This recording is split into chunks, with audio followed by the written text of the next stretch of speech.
Baik, selamat pagi semua. Mana suaranya? Selamat pagi. Aduh, pagi-pagi seger ya. Saya merasa Jogja berapa kali dalam sebulan ini saya bolak-balik Jogja itu lebih adem kalau menurut saya. Saya nggak tahu kalau teman-teman merasanya seperti apa. Tapi masuk ke kampus ini, ke UGM, em, benar-benar apa ya, suasana kampusnya itu terasa sangat apa ya, sangat akrab gitu loh, hangat begitu. Eh, Baik, untuk mempersingkat waktu mungkin tadi udah perkenalan dari Bu Kade. Terima kasih juga ini Pak Hari. Saya diberi kesempatan ketemu dengan generasi muda. Saya merasa muda. Jadi bukan merasa muda ya, masih muda. Senang sekali saya bisa diundang di sini eh, di kampus UGM yang saya eh, tahu banget ya, karena beberapa dari kakak-kakak kalian juga eh, sering KP atau magang di tempat saya. Anak-anaknya benar-benar anak-anak yang selalu semangat dan selalu apa curiosity-nya, apa keingintahuannya sangat besar begitu. Jadi mudah-mudahan hari ini saya mungkin bukan kuliah, kalau kuliah di kelas sih udah banyak, pasti udah dapat dari Pak Hari, Bu Kade, dan Bapak Ibu dosen yang lainnya.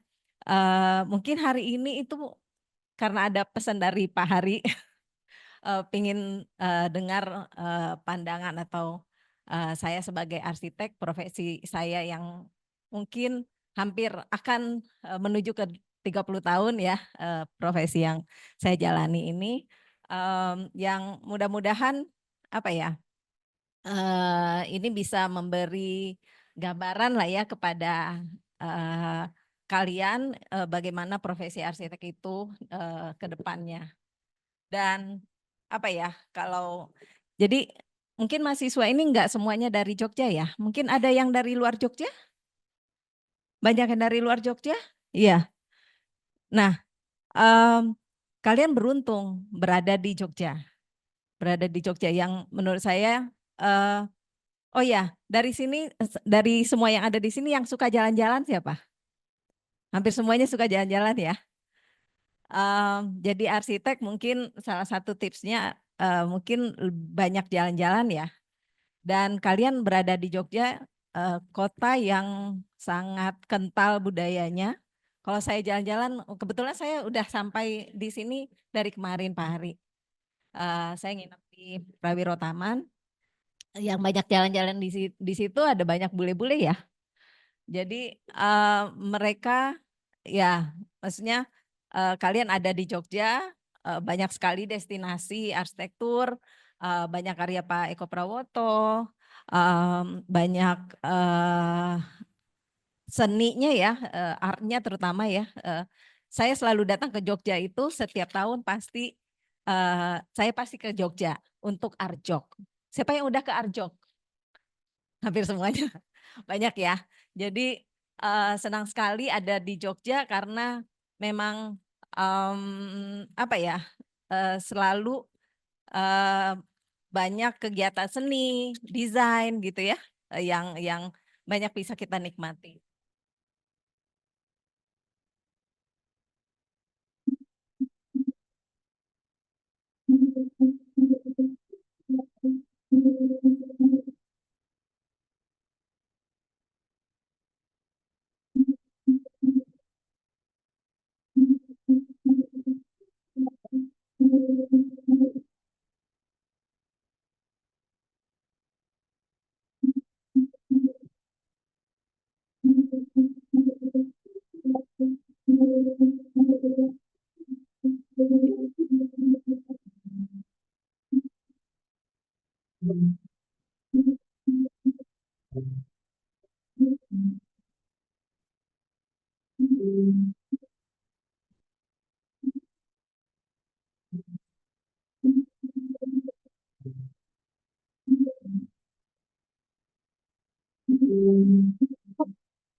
Bicara tentang perjalanan, saya ini ya lulus tahun 98 dari ITB. Kalau kita lihat uh, perjalanan ini mungkin saya mau highlight bahwa di tahun-tahun pertama saya lulus itu ada perpindahan, ada perubahan dari tahun 98 itu sebetulnya masa yang sangat sulit karena waktu itu krismon Pak Hari ya, krisis moneter. Saya beruntung kayak apa jadi arsitek itu seperti lolos di apa di antara apa lubang jarum gitu ya, segitu kecilnya, sehingga saya sangat beruntung waktu itu ada perusahaan Perancis yang membuka cabangnya di Bandung. Salah satunya pekerjaan saya ini adalah CD Hangzhou China. Ini pekerjaan saya selama 2 tahun. Jadi ada perubahan dari perjalanan saya di awal-awal saya lulus, bahkan sebelum saya lulus sebetulnya saya sempat meroyek sama dosen, sama asisten dosen. Di awal-awal itu pekerjaan saya lebih banyak ada perubahan dari semua jenis-jenis proyek yang sifatnya eksklusif ya, villa, hotel, kemudian tugas akhir saya juga tentang hotel, resort gitu ya. Kemudian di awal-awal juga saya proyeknya adalah proyek rumah gitu. Jadi nanti kita bisa lihat sebelum saya berangkat ke Jepang itu lebih banyak sesuatu yang apa ya, eksklusif dan private gitu. Kemudian setelah tahun 2006 saya kembali ke Jepang, baru bukan pekerjaan ya, kegiatan saya lebih banyak justru sebaliknya. Yang tadinya saya mulai apa ya, ini ada pengaruhnya juga ya selama 8 tahun saya di Jepang, banyak fungsi-fungsi publik. Jadi pekerjaannya lebih beragam gitu. Jadi ada bangunan masjid, rumah sakit, retail dan seterusnya. Juga ada aktivitas. Jadi arsitek itu ternyata tidak hanya apa namanya mendesain saja, tapi kita juga melakukan aktivitas apa aktivasi ruang publik atau mengadakan kegiatan seperti ini ada Pecakucanai. Ini presentasinya ala anak sekarang. Kalau mau lihat IG-nya, ini adalah kegiatan yang Labo dan tim lakukan. Ini adalah proyek awal-awal kami kembali dari studi di Jepang gitu ya, kompetisi masjid di Sumatera Barat. Ini adalah debut pertama kita memulai. Oh, yakin bahwasanya Indonesia udah lebih baik gitu. Karena kami ke Jepang itu mungkin masih dalam masa krismon ya. Kemudian kembali, oh ternyata banyak kompetisi begitu. Jadi waktu itu pertama kali kita datang dan alhamdulillah kita menang di kompetisi itu, juara ketiga. Labo itu tidak lepas dari ini adalah dua prinsipalnya. Kebetulan saya dan Pak Dedi adalah prinsipal di Labo. Ini akan menginspirasi atau gimana ya? Tapi Pak Dedi adalah kakak kelas saya, 3 tahun di atas saya di ITB waktu kuliah di ITB. Tapi kita ketemunya baru, tapi setelah beliau sudah mau berangkat ke Jepang. Jadi dunianya kecil ya, antara studio dan studio, studio kakak tingkat termasuk studio. Jadi rajin-rajin di studio barangkali nggak jauh-jauh ya jodohnya dari sana. Kalau kita lihat ini kegiatan kami di studio. Ini kakak tingkat kalian ini Fani Atmanti. Banyak sekali alumni dari UGM juga join di studio kami, kemudian selesai dari studio, kemudian kita rekomendasi juga sekolah di Jepang, beberapa juga sekarang sedang sekolah di Jepang. Jadi studio kita nggak seperti studio biasa, tapi kita juga sifatnya terbuka begitu, membuka benar-benar terbuka. Kalau udah pernah ke studio Labo ya, apa namanya, lebih banyak ruang untuk diskusi ketimbang berupa studio yang hanya di depan gadget gitu, komputer. Ini jalan-jalan. Kenapa saya tadi juga nanya kalian banyak yang suka jalan-jalan? Sebetulnya ini adalah arsitektur itu adalah keseharian. Kita bisa mendapat inspirasi, kita bisa mendapat tahu permasalahan ruang atau apapun itu ada di keseharian kita, ada di jalan-jalan. Atau pada waktu kita menggunakan transportasi publik atau kita berinteraksi di taman kota atau sekedar di sebuah plaza begitu ya.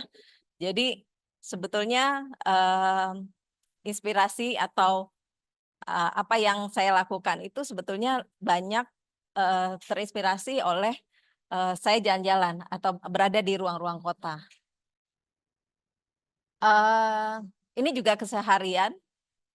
Bagaimana anak-anak saya biasakan dari kecil misalnya mencoba untuk menggunakan transportasi publik. Mereka biasa nyoba angkot, kemudian berjalan kaki ke rumah. Mungkin ini ya terbawa dari kebiasaan kami waktu di Jepang dulu, bahwa anak-anak itu lebih banyak bermain di luar.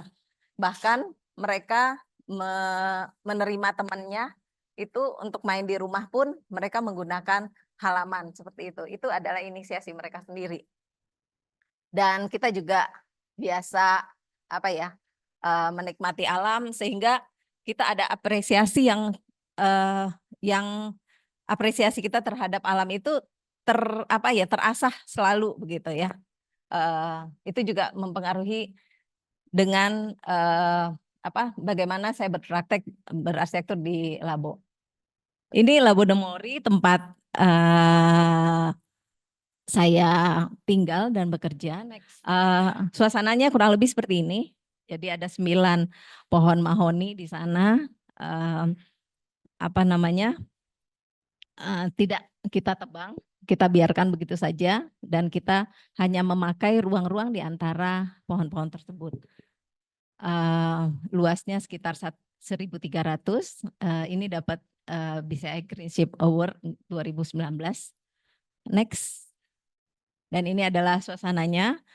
Bicara arsitektur itu tidak melulu hanya bagus aja ya, bagus di render, bagus di desainnya yang besar, megah gitu ya. Arsitektur bagi saya dia bisa menyatu dengan alam seperti ini, dimulai dari tempat kami sendiri di Labo de Mori. Itu adalah suasana dalam rumah sebetulnya yang di bawah itu. Ini sebetulnya adalah dalam rumah, tapi tidak seperti di dalam rumah. Ya, ruang luar dan ruang dalam itu tidak kita definisikan secara masif, tapi dia menjadi arsitektur merupakan bagian dari alam itu sendiri. Dan alam adalah bagian dari arsitektur itu sendiri. Jadi interaksi di dalam dan di luar itu tidak menjadi sesuatu yang rigid buat kami, sehingga aktivitas itu bisa cair begitu. Ini adalah suasana yang lain.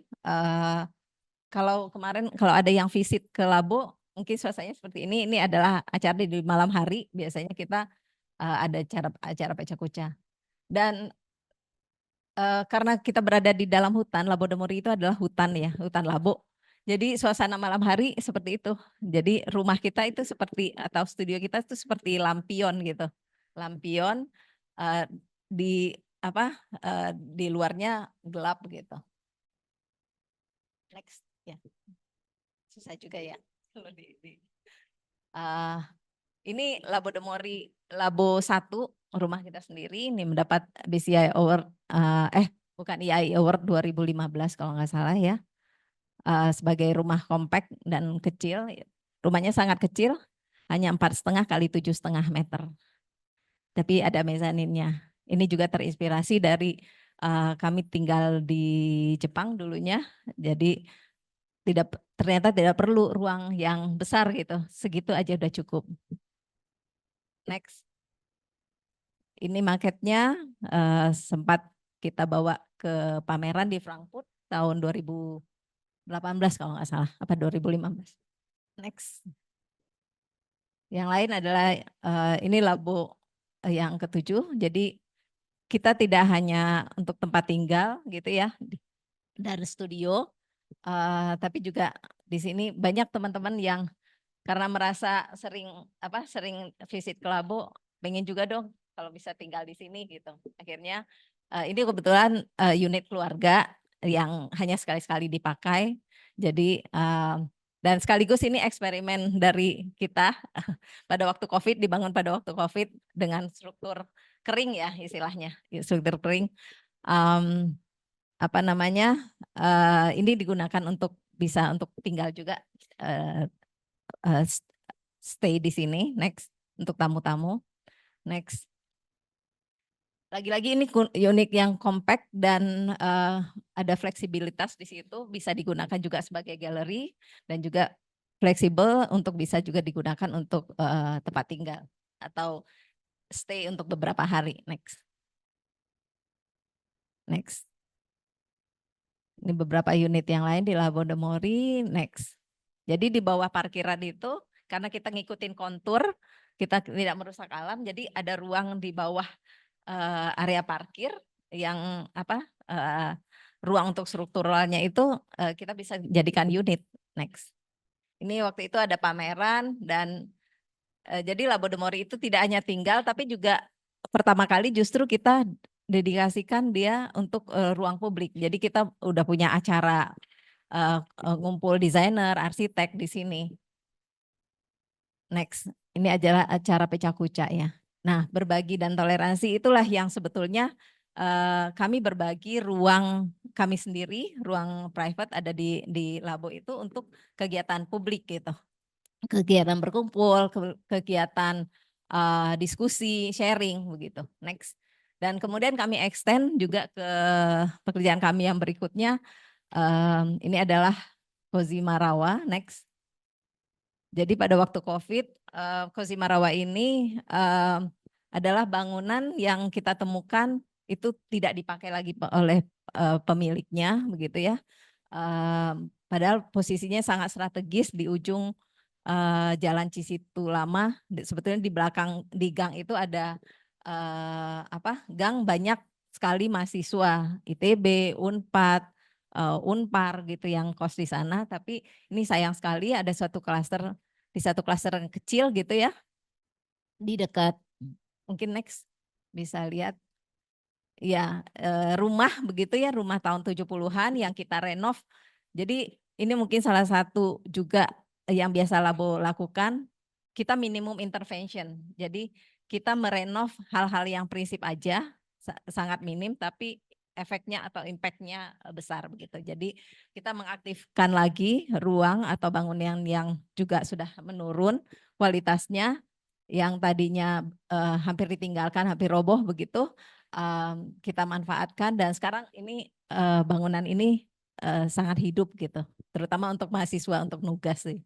Next, ini lokasinya ada di ujung gang. Ini ada gang. Next, ya, dia ada di sini. Ini adalah gang, kemudian jalannya itu hanya sampai di sini dan buntu sampai di sini dan di gang ini banyak sekali kos-kosan begitu ya. Next. Tadinya gang ini sangat panjang, bagian belakang dari rumah begitu ya, dari rumah-rumah yang ada di sini, sehingga pada sore hari menuju malam itu cukup apa ya, menakutkan ya, gelap, panjang begitu. Nah, yang next, kemudian kami ada ide untuk membuka bagian belakang ini hanya apa ya, sebesar pintu aja gitu seperti ini di gang tersebut, dan next, next. Oh ya, ini bagian depannya, itu bagian belakang tadi yang bagian gang. Sebetulnya bagian depannya ini adalah bagian emang klaster satu perumahan yang hanya beberapa rumah begitu.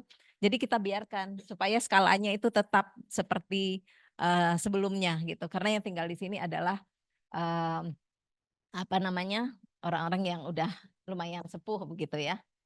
Ini sudah berubah. Ini sebetulnya udah berubah dari sebelumnya kita dapatkan seperti ini dan kita memperbaikannya seperti ini. Next. Bisa dilihat next. Nah, di bagian sampingnya yang tadinya seperti ini, kita hanya memperbaiki atau memperbaiki secukupnya begitu, dan kita menata ada kursi dan bangku dengan ini juga dengan kayu-kayu bekas yang sudah ada sebelumnya. Next. Ya tadinya seperti ini. Next.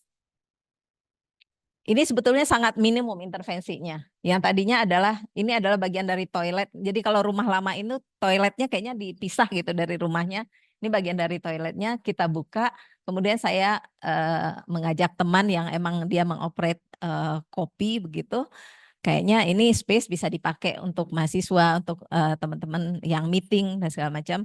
Kayaknya lebih afdol kalau ada kopinya gitu. Jadi ini adalah sahabat kami yang bisa mengisi kopinya. Ini jadi suatu bar kecil gitu di ujung. Ini gang tadi. Ini ada di gang tadi. Next. Ini tadinya kami temukan gelap seperti ini. Gelap seperti ini. Next. Dan kita ubah dia menjadi jadi kamar-kamarnya itu kita fungsikan sebagai ruang private yang ini pada waktu pandemi nih. Jadi masih pada pakai itu ya, masker penutup muka. Anak-anak masih apa les begitu ya, yang les private, yang kuliah, yang WFH segala macam. Alhamdulillah ini kita temukan itu pas sebelum pandemi sekali, kemudian kita renov, kemudian kita buka karena sifatnya hampir semuanya membutuhkan ruang yang private. Jadi satu ruang itu bisa dipakai 2 atau 3 orang. Tadinya awalnya buat anak-anak saya atau ponakan aja. Berikutnya mahasiswa kita sendiri, mahasiswa Pak Dedi dan seterusnya. Jadi banyak yang lulus dari sini, banyak yang kuliah yang dapat A dari sini. Terus kasih testimoni, terima kasih Kozi Marawa, saya sudah lulus dari sini. Jadi lulusnya malah di sini, anak-anak. Next. Jadi kita pakai juga ada ruang tengahnya itu untuk bisa pameran kalian atau mahasiswa pengen pameran karya, di situ ada galeri kecil. Kebetulan ini adalah bekas pameran kita di Seoul waktu itu. Kita lengkapi juga dengan ini ada buku-buku yang jadi ini lebih seperti apa ya, sharing co-working space gitu. Next. Itu cerita tentang kita berbagi ruang untuk publik begitu. Nah, yang lain adalah ini KAI Laswi. Ini sebagian sudah selesai. Ini berada di Jalan Laswi begitu ya. Tadinya ini rumah ini adalah bangunan heritage tipe C. Ada beberapa punya KAI tipe C. Kalau dulu rumah itu kan rumah kemudian dipagar-pagar ya. Ada kafling-kaflingnya ya. Dari rumah ke rumah ada pagarnya yang tinggi, kemudian dia tertutup. Nah, karena ini satu kepemilikan KAI, kita coba bagaimana karena fungsinya udah tidak lagi rumah tinggal. Jadi di sana udah berkembang menjadi fungsi komersial, fungsi publik begitu di Jalan Laswi yang besar. Sehingga pada waktu ini kita kerjakan, kita membuka terdapat 4 kafling bangunan rumah tinggal, tipe rumah tinggal ini, sehingga menjadi satu kawasan. Jadi menjadi satu kawasan dan dia bisa saling share. Jadi berbeda kalau kita mendesain dia kafling per kafling gitu. Jadi dia tidak terasa luas. Next. Dan ini sudah selesai dan tadinya bangunan yang sudah tidak terpakai lagi, banyak ya aset KAI yang tidak terpakai lagi. Tadinya itu lama sekali tidak berfungsi begitu ya, udah hampir semuanya rusak. Sementara bangunannya adalah bangunan heritage tipe C gitu yang di depan, dan kita renovasi dan kita jadikan dia konsep sebuah kawasan komunitas dan sekarang hidup sekali. Next. Yang lain adalah di Labo itu kita biasa mengerjakan optimalisasi aset dan placemaking. Jadi mungkin jadi arsitek yang kebayang arsitek mendesain apa kemudian bangun gitu ya. Sebetulnya ada banyak potensi. Kita banyak sekali bangunan-bangunan yang sebetulnya lokasinya sangat strategis, cuman penggunaannya belum maksimal begitu. Jadi itu yang mungkin bisa belajar, kita bisa beberapa pekerjaan yang Labo lakukan. Jadi tidak hanya mengoptimalisasi aset itu sendiri, tapi juga Labo melakukan aktivitas yang mengaktifasi. Jadi menarik nih. Jadi enggak sekedar arsitek. Jadi arsitek itu setiap garis yang kita bubuhkan di gambar, kami pasti kita juga harus berpikir bagaimana dia setelah dia terbangun. Kemudian dia setelah terbangun, apakah dia bisa, bagaimana kita menghidupkan tempat itu gitu ya.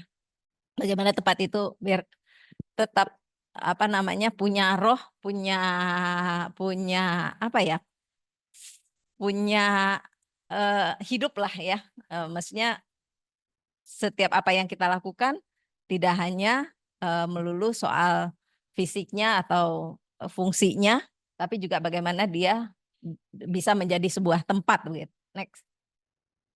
Nah, ini salah satunya di proyek kami Coworking DU bersama Lembaga Manajemen Aset Negara.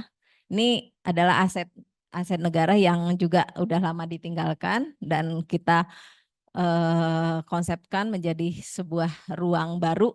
Kebetulan juga lokasinya, nah ini lokasinya strategis di sebelah kampus Unpad. Next. Next. Ini ya setelah renovasinya. Next. Ini awalnya kalau bisa dilihat di sini adalah bangunan bekas Wisma, sebetulnya Wisma Pertamina ya, kalau nggak salah. Ini Wisma satu lantai, bentuknya seperti ini. Dan pada waktu saya temukan itu sudah ditinggalkan cukup lama sehingga tidak terawat, banyak yang rusak. Ini lokasinya, ini Unpad, jadi persis di sebelah kampus Unpad. Next. Kemudian setelah kita renovasi, jadi kita masukkan di sana bermacam kegiatan gitu ya, yang tadinya hanya sekedar wisma, ini ada tenannya, ada coworkingnya di situ. Next, ada sedikit galeri juga. Next. Jadi kita naikkan dia jadi 2 lantai, tapi ruang di yang lantai atas itu juga terintegrasi dengan lantai dasarnya. Next. Ada ruang sudut yang tadinya kita tidak berpikir bagaimana menyelesaikan ruang sudut ya. Jadi existingnya itu udah ada ruang sudut, tapi justru kita menambahkan ada sirkulasi vertikal di sini berupa rem dan reflecting pond di sini. Sebetulnya ini adalah solusi untuk batasan untuk apa namanya menyelesaikan antara, karena ini ada apa namanya akses yang lain di sini juga, ini menjadi ruang publik, tapi begitu masuk ke dalam ini ada registrasi. Jadi ini adalah border antara yang register dan nggak register begitu. Next. Ini pada waktu pandemi juga ya. Jadi dibangunnya pada waktu pandemi, desainnya sebelum pandemi. Next. Jadi ruang-ruang luar itu kita desain untuk bisa termanfaatkan lebih banyak karena ternyata aktivitas di ruang luar itu menjadi sangat favorit ya, sangat menjadi concern ke semua, bisa lebih safe begitu. Next. Ini yang lain mungkin, oh ya, oke. Ini yang last week project kita yang berikutnya. Ini juga bekas bangunan kantor dan kampus yang udah tidak ada lagi mahasiswanya atau gimana ya, saya nggak tahu. Tapi ini mungkin bekas kantor provinsi ya. Next. Berada di lokasi. Jadi kalau yang tadi lokasi kita itu ada di sini, yang KAI Laswi, ini kita ada di depannya. Sekitar 2.800. Nah, ditemukan seperti ini. Sebetulnya banyak sekali ruang-ruang di kota yang potensial untuk dimanfaatkan kembali. Mungkin saya nggak tahu kita kurang sensitif atau kita nggak tahu apa pemanfaatannya. Jadi ini malah inisiasinya dari kami sendiri. Awalnya dari kami bersama teman-teman untuk ini lokasinya kita melihat kegiatan sudah tidak ada di sini. Next. Dan bekas bangunan futsal yang sudah hancur seperti ini. Next.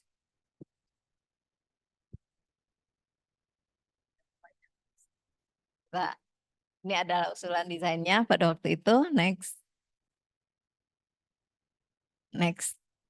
Perubahannya dan ini kegiatan pada waktu setelah direnovasi ini menjadi hub baru di sisi selatan Bandung. Next. Karena kebanyakan kafe atau kegiatan komersial yang baru-baru itu banyaknya ada di utara di Bandung. Dan ini adalah di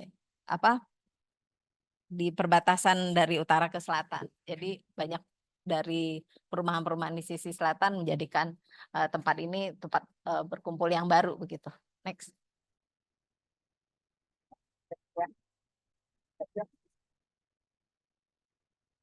Jadi miring ya. Tempat ini juga kita pakai untuk Bandung Design Biennale, salah satu acara 2 tahunan di Bandung, acara desain gitu. Next. Ini adalah kegiatan yang lain. Jadi space-nya yang tadinya terbengkalai, tidak terpakai, sekarang hidup dan terus rame begitu ya. Kegiatannya pun beragam. Di sana ada kegiatan olahraga, ada gym, kemudian ada makan minumnya, ada distronya dikit, kemudian ada ruang space yang kita juga bisa pakaikan fleksibel untuk kegiatan teman-teman kreatif. Next. Berikutnya, yang lain adalah ini ada renovasi kita di sebuah gang yang kecil gitu. Ini kecil saja, bangunannya hanya 60 meter persegi. Next. Suasananya sebelumnya seperti ini. Jadi mungkin kalau kita nggak sensitif ya, kalau kita nggak sensitif dan nggak punya ide begitu, ini ya sudah gitu, sesuatu yang biasa aja. Tapi begitu saya diberitahu bahwa kondisinya seperti ini, justru ini malah menjadi tantangan buat saya. Jadi bagaimana kondisi yang tadinya seperti ini itu bisa kita ubah menjadi sesuatu. Next. Dan kita lakukan renovasi yang secukupnya. Sebetulnya ini renovasi secukupnya. Kita hanya mengubah hal-hal yang prinsip aja yang sifatnya struktural. Tadinya ada 3 kamar, tapi kamarnya itu enggak ada. Kamar mandinya cuma 1 kamar mandi. Kemudian kita renov, setiap kamar punya kamar mandinya dan kita bukakan tipologi bangunan kecil ya. Jadi ada 3 row, ada 1, 2, 3 gitu ya. Biasanya gitu ya, ada living room dan row yang ada kamar-kamar ini kita tambahkan kamar mandi. Dan untuk setelah selesai renovasi, sebetulnya kita keidean karena lokasinya namanya Jalan Jakarta Dalam. Kemudian Labo itu ternyata kita punya aset banyak sekali proyek-proyek Jakarta. Jadi mungkin ini juga dibantu oleh teman-teman yang tadinya KP di sini, yang batch yang sebelumnya. Mungkin lagi KKN ya, lagi KKN kayaknya mahasiswanya. Ini dibantu oleh teman-teman yang KP kemarin. Jadi kita buat pameran karya-karya labo di sini. Jadi fungsinya kita begitu selesai merenovasi, kita aktivasi. Ini salah satunya aktivasi yang paling simpel. Kita lakukan, kita bikin pameran di gang yang seperti tadi itu loh. Di gang itu kita bikin pameran namanya Jakarta Dalam Jakarta. Sebetulnya tentang proyek-proyek labo di Jakarta. Next. Ini seperti ini. Sebelum kita gunakan space ini untuk BNB begitu ya. Next, kita gunakan dulu sebagai untuk pameran. Ini kita lakukan pameran di situ sekaligus open house. Jadi rumah yang ada di gang habis kita renovasi itu kita lakukan open house. Itu ceilingnya juga plafonnya kita buka, kita lihatkan gentengnya. Next. Jadi dengan rumah di dalam gang yang kondisinya tadi hampir hancur begitu ya, kita renovasi dan kini bisa menjadi tempat. Di sini juga bisa nginap, ruang cukup fleksibel. Next, ini pamerannya. Jadi mahasiswa S2 saya juga saya ajak visit ke sini. Jadi kalian bisa melihat bahwasanya sesuatu masalah itu bisa menjadi suatu potensi yang kita sebagai arsitek bisa membuat perubahan terhadap lingkungan kita. Tidak harus kalian harus bikin bangunan tinggi, high rise, proyek skala besar, tapi hal-hal yang dari hal yang kecil di dekat kalian, apa om, tantenya, oh ini kenapa kalian melihat misalnya di rumah Eyang misalnya, atau rumah Eyang biasanya bagus-bagus ya, maksudnya bukan bagus udaranya masih ngalir, mungkin di rumah omnya mungkin ini kenapa ya ruangnya ini pengap, ruangnya panas gitu. Tentu semestinya kalian sebagai mahasiswa atau nanti menjadi arsitek bisa menyelesaikan solusi-solusi yang simpel seperti ini. Next. Yang lain, kita waktunya masih ada nggak ya? Kalau Bu, kalau misalnya kepanjangan nanti kasih tahu ya. Yang lain, kita juga ngerjakan ini di Solo, satu lagi. Di Solo, next. Jadi tadinya seperti itu, kita tidak melakukan sesuatu hal yang berat, nggak mengubah secara secara struktural begitu. Tapi bangunan ini bangunan bekas, mungkin bekas huru-hara tahun 98 gitu ya, termasuk yang tidak dipakai selama bertahun-tahun. Ini termasuk yang dibakar pada waktu itu ya. Terus kita lihat strukturnya masih baik dan lokasinya juga sangat strategis di sudut ruko, ini ruko-ruko, dan kita melakukan optimalisasi terhadap bangunan itu, dan sekarang ini menjadi belum terpakai sih, baru saja selesai renovasinya. Ini semacam coworking, ini ada retail di bawahnya, ini ada coworking, ini ada private office. Jadi kita fungsi yang beragam di bangunan ini, dan sekarang renovasinya baru aja selesai. Ini tadinya tertutup sama sekali oleh dinding full dan kita buka seperti ini. Next. Yang lain, kita juga melakukan perbaikan atau mengoptimalisasi lahan-lahan Elman yang lain, seperti yang ini adalah di Makassar. Di Makassar, tadinya seperti ini, toko di ruko ya, ruko di antara deretan ruko. Kemudian kita desainnya seperti ini ya. Ini sekarang sedang konstruksi. Akan ada hub baru. Mungkin ada yang dari Makassar nggak ya dari sini? Nggak mungkin, nggak ya. Ya, jadi ada hub baru di Makassar. Ini sedang under construction saat ini. Mungkin akhir tahun ini akan selesai. Jadi kita juga menciptakan atau membuat. Jadi idenya itu klien serahkan ke kita mau dibuat apa, dan itu sifatnya ya dari Bandung, kemudian kita juga bikin di Solo, kemudian di Makassar, mungkin dalam waktu dekat akan ada di Padang dan kota-kota lainnya. Sifatnya sederhana, mengoptimalisasi lahan yang sudah ada yang tapi terbengkalai begitu, dan kita desainkan sesuatu yang bisa menjadi apa namanya dia berfungsi kembali gitu. Walaupun bukan kembali ke fungsi dia yang semula. Jadi adaptive reuse, beradaptasi terhadap fungsi yang baru yang kita usulkan. Ini juga akan menjadi Makassar Hub gitu kita menyebutnya. Next. Yang lain adalah ini yang terakhir di Posko. Ini adalah proyek kita merenovasi bangunan kantor pos. Sekarang kegiatan pos sudah nggak pernah lagi ya berkirim surat, ngirim postcard ya. Jadi kegiatan pos yang tadinya sangat besar dan aset-aset pos yang luar biasa ya, karena kegiatan apa surat menyurat itu di tahun dulu itu sangat dibutuhkan dan menjadi bangunan-bangunan yang utama atau yang pertama di setiap kota. Dan ini adalah posko, adalah bangunan pos di Bandung di dekat alun-alun. Kalian udah pernah ke alun-alun Bandung yang banyak pocong-pocongnya ya? Serem ya. tapi ada banyak makhluk-makhluk itu ya. Nah, ini ada persis di sebelahnya. Salah satu sudutnya yang sebelah masjid ya. Nggak tahu kalau ini ada makhluk-makhluk itu apa enggak. Saya rasa sih enggak ya, setelah renovasi mereka pindah ke alun-alun barangkali. Jadi ini jadi posisinya sangat strategis. Alun-alun itu adalah titik nol kota selalu ya, ya selalu ya Pak ya. Kalau alun-alun titik nol kota kan ya biasanya ya. Jadi posisinya sangat strategis, tapi fungsinya kalau kita lihat tadinya ya sebagai fungsi kantor pos, lama kelamaan kan nggak ada kegiatan, kemudian bangunannya sayang dan kualitasnya menurun.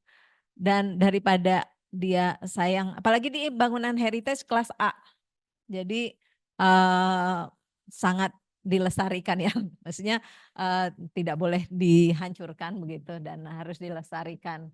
Dan untuk biaya operasional untuk melestarikannya pun membutuhkan biaya. Makanya kita ada di sini, saya mungkin bagian desain arsiteknya dan sekaligus bersama tim kita juga mengoperate tempat ini. Next. Ini lokasinya, kalau kalian lihat ini alun-alun di sini ya, di koridor Jalan Asia Afrika. Ini adalah kantor pos, nih Masjid Agung. Next. Jadi tadinya seperti ini, kegiatan pos seperti biasa begitu ya. Ada pagar, kemudian ini ada parkir. Next. Mungkin dulu aktif ya di atasnya, dan kita ubah plazanya itu ya, karena cukup dekat ya dengan jalan, jadi kita buka di area depannya, kemudian kita tambahkan ada akses disable, mungkin bagian dari akses disable ya, mesti ada di semua bangunan publik kalian nanti. Kemudian bagian depannya itu kita buka menjadi plaza. Kurang lebih renovasinya. Ini rendernya ya. Jadi saya bilang nggak mesti harus render bagus, tapi kalian harus punya konsep di balik render yang bagus itu. Tapi render bagus juga perlu untuk Bapak Ibu dosen untuk bisa memahami desain kalian seperti apa. Tapi ini ya dengan render next kita ubah ini perubahannya. Kita jadi setiap kita habis ada project gitu ya, biasanya kita juga lakukan ada aktivasi terhadap si project itu. Dan ini Ikatan Arsitek Indonesia Jabar ya, IAI Jabar melakukan pameran, ada Munas pada waktu itu, dan kita baru saja selesai renovasi. Kita kolaborasi di sini memakai bangunan pos yang baru direnovasi ini. Next. Nah, ini bagian belakangnya dulu sebelumnya full untuk kegiatan parkir kendaraan begitu ya. Dan ini banyak bangunan tempelan di bangunan heritage. Nanti kalian kalau dapat tugas jadi arsitek di bangunan heritage, ternyata banyak tempelan-tempelan di bangunan itu gitu. Sehingga aslinya tidak terlihat lagi. Dan itu adalah tugas kita untuk mengembalikannya seperti next. Kurang lebih seperti ini. Ini renderannya ya. Jadi kita lihat dokumen, kita telusuri dokumen-dokumen sejarahnya seperti apa. Dan bagian tengah ini kita bukakan untuk menjadi ruang hijau begitu. Karena ya dalam setiap tapak itu kalian mesti harus punya ruang hijau untuk minimal untuk resapan air hujannya kan. Dan kita bertanggung jawab terhadap air hujan yang ada di tapak kita. Nah ini ada perubahannya. Next. Tadinya di aneks itu ada yang tempelan-tempelan itu, maaf ya. Ini tempelan-tempelan itu ternyata perlu musola, dipasang aja musola gitu dengan atap baja ringan gitu, apa adanya gitu di bangunan heritage gitu nutupin. Akhirnya kita mau memindahkan musolanya, kita bangun dulu. Jadi nggak begitu aja kita merubuhkan musola yang tadi, tapi kita bangun dulu yang proper sehingga bangunan yang nempel di bangunan heritage-nya itu bisa kembali bisa punya fasad lagi. Next. Nah, ini kegiatan baru minggu lalu, kegiatan Keken Festival Makan di Bandung. Jadi kita tadinya fungsi pos, kalian bisa bayangkan ya fungsi pos yang udah nggak terpakai lagi bangunnya seperti itu, kita renovasi. Berubah, kantor pos ini berubah menjadi sebuah acara atau festival makanan terkurasi. Jadi Keken itu kegiatan atau event tahunan ya, dia cuma 1 hari, semua makanannya makanan terkurasi semua, ada kuratornya. Jadi ini ruang tengahnya tadi kita gunakan untuk acara Keken nih, baru minggu lalu. Next. Yang tadinya fungsi pos seperti ini, next. Kegiatan. Kita jadikan dia galeri atau acara pameran sama Asosiasi Arsitek Jabar. Next. Ini renderannya ya, renderan sebelumnya di proposal kita. Next. Next. Nih, jadi bisa terlihat ya perbedaannya. Tadinya ruangan ini tidak terpakai, sekarang bisa digunakan untuk aktivitas komunitas, publik lainnya. Next. Nah berikutnya ini nyambung dari apa yang kita buat di posko, di bangunan posko, kemudian kita juga kebetulan 2024 ini saya ditunjuk menjadi kurator acara Arts ID. Kalian tahu acara Arts ID ya? Iya. Di ICE begitu, dan kita mendapat bukan mendapat mendesain salah satu instalasinya, salah satu alun-alun. Kita sebut alun-alun ya, kebetulan saya juga yang mendesain si master plan-nya, ada 2 alun-alun pada waktu itu, dan alun-alun yang besarnya itu Labo yang desain. Kita sebut sebagai Sila. Next. Kurang lebih ini adalah karya instalasi. Next. Jadi kalau tadinya alun-alun instalasi itu terbuka, tahu ya sila itu artinya apa? Bersila atau silahkan gitu ya. Jadi ada arti welcome untuk siapa aja untuk datang ke sini, dan sila itu adalah postur duduk ya, postur duduk bersila, sehingga amphitheater ini tuh kalau kalian lihat nanti sila itu adalah duduk yang informal ya, sebetulnya bersila, duduk yang informal. Jadi kita pingin alun-alun ini adalah sesuatu yang inklusif dan semua orang juga merasa diterima ada di sini. Dan dengan kita menurunkan stepnya sila itu, sebetulnya kita juga memberikan space yang hampir dekat sama teman-teman kita yang berkursi roda gitu. Jadi ya kan, kalau saya berdiri di sini sama kalian jadi nggak sama kan. Mestinya saya di bawah sih Pak Ari.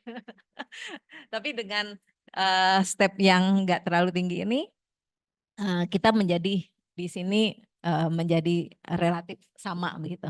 Sehingga semangat itu yang ada kita sampaikan dalam konsep sila ini, dan alhamdulillah ini mendapat award booth terbaik begitu di RSID. Next. Ini juga karya kita adalah kolaborasi juga sama teman-teman graphic design. Oh ya, satu lagi pesan saya, kalian jadi arsitek itu nggak bisa juga sendiri ya. dengan kalian bisa berkolaborasi dengan graphic designer, lighting designer. Ini kebetulan saya sama kolaborasi sama Sembilan Matahari ya untuk instalasi ini. Jadi ada video mapping dan segala macam.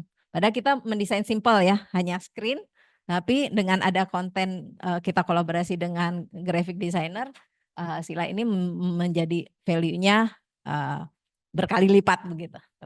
Next. Ini kolaborasi, kita ke workshop, kita bikin sama-sama sama. Ini prinsipalnya Sembilan Matahari. Next. Joe Nagasaka ya. Ada yang tahu ya, Joe Nagasaka tahu ya. Nanti browsing. Arsitek yang saya undang di RSID untuk pembicara. Kebetulan semangatnya mirip sekali sama Labo, suka mengoptimalisasi, mendesain atau merenovasi sesuatu yang terbengkalai atau tidak digunakan lagi, kemudian dia melakukan renovasi yang sederhana, tapi efeknya mungkin bisa dilihat ya, nanti gampang ya browsing.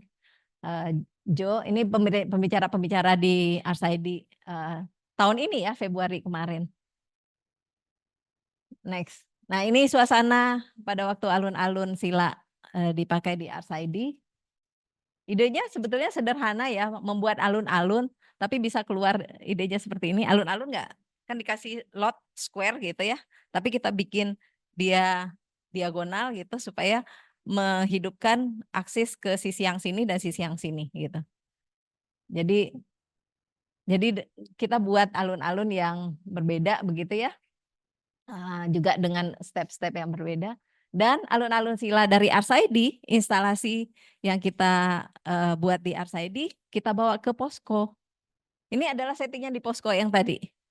Posko yang tadi. Jadi Sila di posko. Jadi apa ya? Kekuatan, bukan kekuatan ya. Karena kita ada network dengan tadi ada RSID-nya saya kuratornya, kemudian ini kita membuat Sila, dan di posko kita baru aja merenovasi, ada ruang hall yang besar. Begitu kita taruh Sila di sini, alhamdulillah kok juga cocok gitu. Jadi baru kelihatan ada ornamen di kolomnya seperti ini dengan lampunya nyambung gitu. Next. Ya, kita lihat.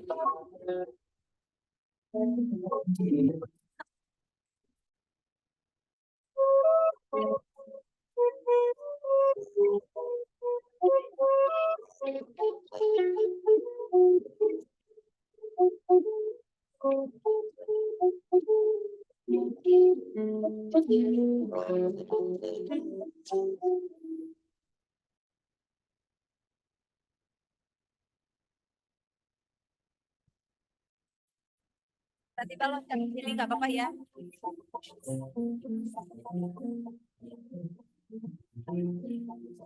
Ada yang udah pernah ke Ragunan? Kebun binatang Ragunan sebelumnya? Udah dong.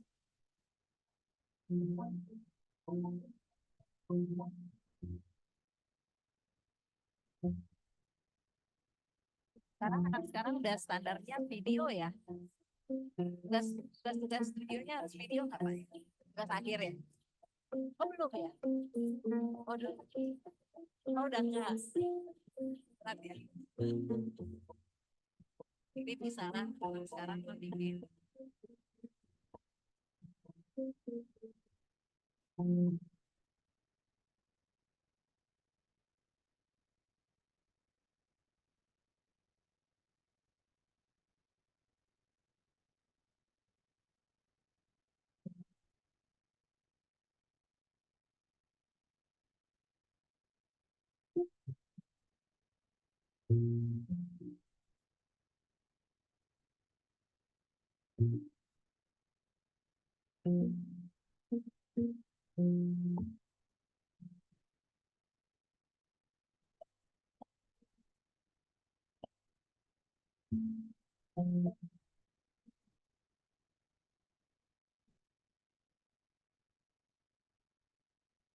Baik, itu intro aja.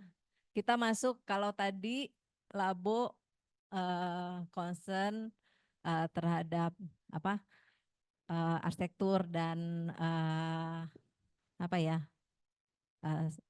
ruang luar gitu ya, dan alam begitu. Kemudian kita sharing juga, sharing ke publik begitu ya, sharing publik dan mengaktifasi atau mengoptimalisasi aset-aset yang apa, menurun begitu. Dan kita juga melakukan apa yang tidak hanya merenovasi tapi juga kita menghidupkan atau melakukan aktivitas terhadap bangunan-bangunan tersebut. Berikutnya saya masuk ke skala kota. Jadi dalam skala kota kita tentu berinteraksi dengan publik ya, dalam publik, ekonomi kota, bagaimana kota tersebut hidup. Dan ini mungkin kita masuk ke branding kota ya. Beberapa proyek Labo dalam branding kota. Next. Ini adalah alun-alun di Majalengka. Majalengka ternyata penghasil genteng ya, genteng keramik. Dulu ada Jatiwangi ya namanya. Namun beberapa tahun terakhir produksinya sudah mulai menurun karena nggak banyak lagi arsitek yang memakai genteng katanya ya. Saya nggak tahu. Udah banyak pakai material-material industrial, kemudian genteng terakota sudah banyak ditinggalkan gitu. Tapi yang menariknya justru yang memakai produksi mereka ini pernah dipakai oleh Malaysia justru untuk membuat kota barunya ya. Jadi banyak pesanan dari Malaysia. Tapi secara umum kotanya itu begitu alun-alun ini kita kerjakan, tidak ada karakter apa namanya, Majalengkanya di alun-alun ini. Next. Ini alun-alunnya setelah kita renovasi atau setelah kita desain. Next. Sesederhana menjadikan Majalengka ini menjadi alun-alun dengan karakter terakotanya. Next. Next. Tapi kita waktunya mungkin secara ya. Kemudian setelah alun-alun Majalengka, hampir semua apa namanya, kantor-kantor atau bangunan-bangunan lain di sekitarnya juga memakai karakter terakota sebagai material utamanya. Yang lain adalah ini gerbang sesederhana pada waktu inaugurasi KAA ya 2015, Kota Bandung sebagai kota lahirnya Konferensi Asia Afrika. Kita mendesain gerbangnya sebetulnya. Ini gerbang Pasteur. Untuk mendefinisikan gerbang itu bukan gapura atau portal yang besar begitu, tapi kita justru mendesain landscape-nya di dua landscape di sini. Ada dua landscape masuk gerbang Pasteur. Ini terintegrasi, kita hijaukan sudutnya untuk menggambarkan bahwa Bandung memang kota yang hijau. Kemudian di balik ini adalah pos polisi sebetulnya yang udah existing. Jadi kita sebetulnya tugasnya buat ini gerbang, tapi kita bukan bikin figura apa portal yang besar gitu ya. Tapi kita justru melihat pos polisinya bisa nggak ditenggelamkan. Kita tenggelamkan dengan landscape seperti ini. Jadi ini hijau sekali, beda banget dari yang sebelumnya. Ada bangunan polisi yang apa dominan di situ dan kita hijaukan. Waktu itu masih umum tulisan besar gitu ya, tapi sebagai gerbang oke lah. Dan kita menempatkannya di situ untuk menghilangkan bangunan tadi. Jadi Labu itu salah satunya juga nggak kepengen bangunannya tuh terlihat. Jadi kalau bisa dia tenggelam. Ada beberapa proyek justru yang lain pada naik, kita malah tenggelamkan, kita ada di bawah gitu. Next. Ini juga kalau yang sekarang itu Asia Afrika sekarang udah dibuka, banyak pejalan kaki ya, banyak Ya tadi ya dipakai untuk ruang publik ya, orang banyak foto-foto. Sebelumnya Asia Afrika nggak seperti itu. Ini adalah hasil sayembara. Salah satu proposal kita di sayembara di tahun 2009 kalau nggak salah. Kemudian diwujudkan baru 2018. Kawasan Asia Afrika, Museum Asia Afrika yang dibuka yang seperti sekarang. Itu adalah hasil dari sayembara kita di tahun kita menang sayembara di 2029. 2009. Next. Jadi area Sungai Cikapundungnya kita buka menjadi ruang publik. Kemudian kalau yang peserta yang lain itu bikin tower ya, bikin bangunan yang tinggi karena dibolehkan KLB-nya tinggi di situ. Kita justru meruntuhkan si bangunannya, kemudian kita menjadikannya dia sebagai ruang terbuka yang nyambung ke lekukan ada Sungai Cikapundung di sini. Next. Justru kita tidak menambah bangunan, tapi kita mengurangi bangunan. Sebetulnya buat arsitek itu apa ya? Kalau secara ini di mana arsiteknya gitu. Tapi sebetulnya inilah yang kita perjuangkan untuk sebuah ruang publik yang apa namanya yang bisa lebih hidup. Karena sebetulnya yang bangunan heritage hanya bangunan yang ini, yang sekitarnya. Jadi yang kita pertahankan yang bangunan heritage-nya. Bangunan barunya enggak kita buat gitu. Rekomendasi kita apa? Kita mempertimbangkan dia lebih baik digunakan untuk plaza, ruang yang terbuka untuk publik. Next. Kurang lebih ini suasananya. Jadi keinginannya Museum Asia Afrika itu juga bisa diakses dari sisi yang Sungai Cikapundung tadi dengan plaza yang terbuka ini. Next. Orientasi perjalan kaki dan transit ya. Ini mungkin ini tapi semua tingkat ya. Kalau tingkat satu mahasiswanya semua tingkat ya. TOD tahu TOD ya, Transit Oriented Development. Orientasi dengan berjalan kaki dan transit. Mungkin ini banyak pengaruh dari yang terus terang apa yang saya lakukan di dalam desain itu pasti ada apa latar belakangnya ya di dalam saya berarsitektur. Next. Ini secara cepat aja ya. Konsep berjalan kaki, orang bertransit dari kereta, kemudian nyambung dengan berjalan kaki, ini sudah kami lakukan ada di Master Plan GBK, ini di tahun 2016 lalu. Next. Kita juga mendekatkan venue-venue yang ada di GBK itu, sehingga kalau tadinya GBK itu berorientasi kepada mobil gitu, kita tidak bisa menembus dari satu venue ke venue yang lain, tapi dengan Master Plan kita ini, semuanya itu bisa diakses dengan berjalan kaki. Mulai dari transit, orang datang dengan MRT. Pada waktu rencana ini MRT belum ada. Tapi sudah ada rencana akan ada MRT dan titiknya. Jadi kita membuat akses di GBK ini dengan orang berorientasi kepada transit. Ada MRT di sini, ada kereta KRL di sini. Next. Mungkin ini cepat aja karena waktu kita juga sudah terbatas dan kita bisa next. Ya ini yang lain next. Green Heritage. Kita juga mendesain beberapa venue-nya. Ini Panahan next. Ini hoki, lapangan hoki, Asian Games dan lapangan ABC. Ini udah terbangunnya next. Mungkin cepat aja. Ya ini ya Transit Oriented Development di Master Plan GBK. Jadi titik keluar dari MRT-nya itu kita arahkan ke GBK begitu. Dan dari sini kalau di rencana yang semula di dalam rencana Master Plan ini akan ada shuttle di sini sehingga apa namanya perpindahan di dalam GBK sendiri nanti menggunakan shuttle yang loop gitu dan dilanjutkan dengan berjalan kaki di dalamnya. Karena lahannya sangat luas ya, 140 sekian hektar gitu. Next. Ini yang lain adalah ini mungkin pekerjaan yang masih tertunda karena negara kita masih sibuk berpindah ibu kota ke yang lain.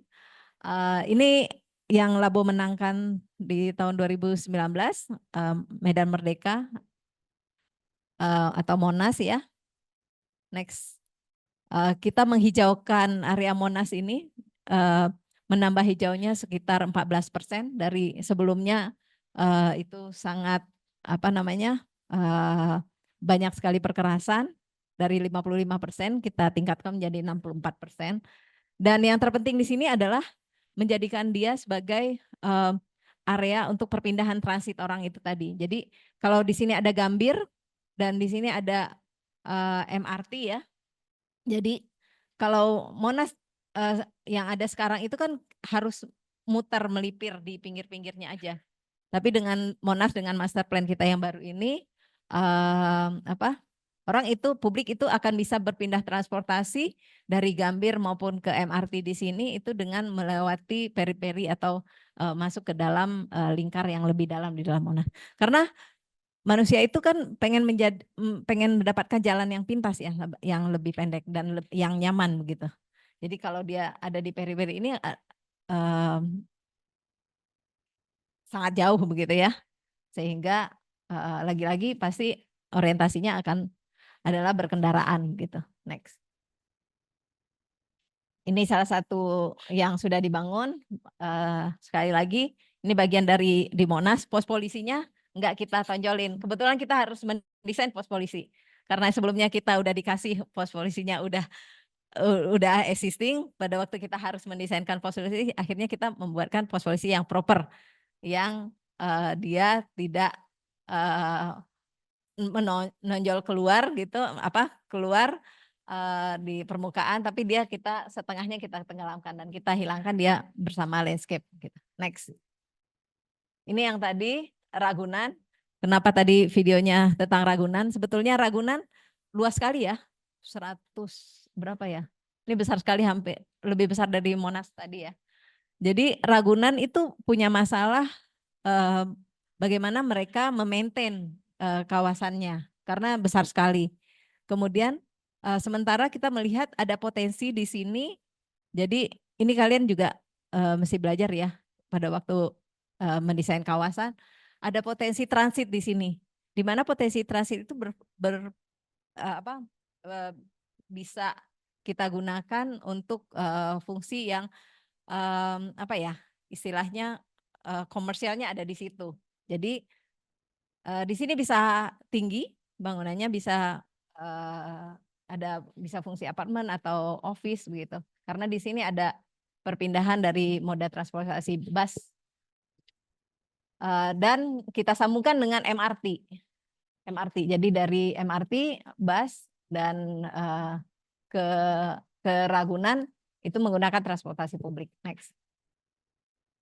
Itu kurang lebih di Ragunan. Next. Mungkin enggak lengkap.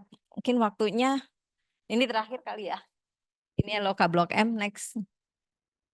Ini di kompetisi juga di M Block. Ada yang udah pernah ke M Block Space? Iya, ini pengembangan di kawasan M Block itu di 5 hektar. Next. 1 hektarnya sudah dipakai oleh M Block ini ya, yang ada di sini. Kemudian kita mendesainkan di 5,5 hektar lainnya. Oke, ini adaptive reuse. Jadi kita memanfaatkan bangunan-bangunan existing yang sudah ada di peri-peri, di pinggir-pinggirnya untuk fungsi baru begitu. Next. Bisa ada kombinasi office. Jadi ini simulasi fungsi-fungsi apa aja yang bisa kita kembangkan di bangunan yang existingnya. Next. Kemudian next kombinasinya, dan sementara new development atau mau tidak mau kita juga butuh KLB yang bisa kita naikkan. Kita sisakan sekitar 1 hektar lebih di sini untuk intensitasnya naik. Karena kita mempertahankan bangunan-bangunan peri-peri dan bangunan heritage. Next. Jadi kurang lebih seperti ini. Next. Next. Yang terakhir adalah MRT Kota Tua. Ini mungkin saya slide cepat aja, nanti ada videonya. Next. Ini pengembangan MRT tahap akhir, bukan tahap akhir ya, di ujung ya, di yang tahap sekarang, fase sekarang. Next. Ini sedang dalam, yang lain adalah proyek Logios. Jadi kalau kita membuat high rise itu kita selalu berpikir bagaimana yang tinggal di sini itu bisa menggunakan transportasi publik gitu. Jadi biasanya dan kebetulan kita mesti menganalisa juga ya di sekitarnya ada stasiun apa, ada transportasi publik apa. Kalau tidak ada, kita bahkan mengusulkan bisa dia bisa punya akses atau halte ya tempat penghuni di sini bisa menggunakan transportasi publik. Ini adalah lokasinya dekat kampus UI, next dekat dengan stasiun. Ya ini adalah kantor Jasindo. Di bawahnya ini ada Trans gitu, tapi di atasnya ada kereta. Next. Ini juga di kampus UI, Student Housing UI. Ini stasiun di depannya. Next. Nah, yang menariknya pada waktu kita mendesain Traffic Education Park atau Taman Lalu Lintas di Bandung, kita justru sudah mengenalkan dari dini kepada anak-anak. Justru kita mengadakan ada fungsi kereta api dengan kereta api ini kereta Shinkansen ya, kereta api cepat gitu. Jadi kita juga mengusulkan tadinya kereta apinya yang lokomotif gitu. Kita justru mengusulkan ini kerjasama juga sama anak desain produk. Kita mengusulkan ada kereta api cepat. Nih, pada waktu kita merenovasi Taman Lalu Lintas di Bandung. Next. Jadi edukasi itu juga kita coba idenya kita masukkan juga di dalam pada waktu pekerjaan kita di renovasi Taman Lalu Lintas ini. Next. Jadi anak-anak dari sejak dini sudah dikenalkan untuk bertransportasi publik, ber-TOD, dan seterusnya. Next. Next. Ini yang terakhir. Cepat aja waktunya.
Baik, sedikit aja terakhir kami juga mengadakan Indonesia kita luas ya. Kita juga mengumpulkan teman-teman lanjut. Nggak apa-apa. Lah aja videonya. Kita juga next mengumpulkan teman-teman mengadakan pameran arsitek di luar negeri. Kita udah ada pameran yang keempat ini. Sebelumnya di Tokyo, Indonesian Architect Week Tokyo, Indonesian Architect Week Seoul, kemudian Indonesian Architect Rio de Janeiro yang ini, tapi karena pandemi akhirnya kita remote ya di Bandung dengan video mapping. Ini ada Indonesian Architect Week di Rio dan dalam waktu dekat kita akan adakan Indonesian Architect Week Kuala Lumpur November nanti.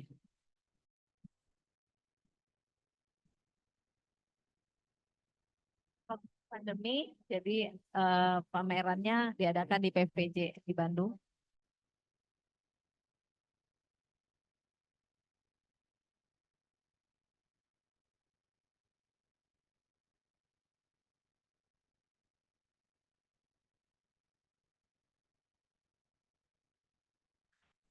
Ini persiapan Indonesian Architect Week di Kuala Lumpur. Dan ini yang terakhir, waktunya udah makan siang ya? Bukan, bukan.